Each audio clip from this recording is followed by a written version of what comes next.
Now, how about that for departure? But it gets even better in a few seconds' time as they will roll hard right. Not the sort of departures you normally get out of London Heathrow.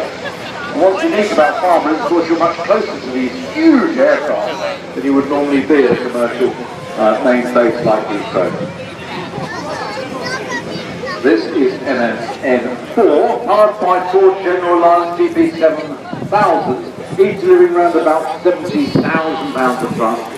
Dust and grass flying everywhere with that weight turbulence you get airborne. The A380 can also be powered by Rolls-Royce Trent 900 engines. Range round about 8,500 miles. Now look at that, iflya380.com.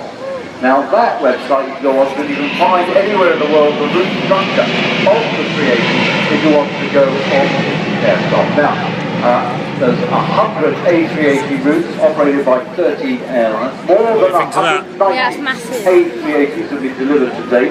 The 13 operators. So it's losing out when it turns. Yeah. Be careful, that's why we don't turn to Qatar Airways, 14 to Lufthansa, 10 to Air France. When it turns, it can't get lift. 1 to Emirates, 12 to Qantas, 19 to Singapore Airlines, 10 to Korean Air, 5 to China Southern Airlines, 6 to Malaysian Airlines, 6 to Thai Airways, 12 to British Airways, hurrah, no guessing for whom I work. 4 Asian Airlines and 8 to Etihad. 230 airports can accommodate the A380 around the world. That's raining. It is a remarkable aircraft. Can I share my A380 fact with you, Stratton, which I don't think is in your your extensive list of information. All right, go ahead. How about this? So, if you took all the wiring out of the A380 and lay it down one long line, it could reach from London to Edinburgh.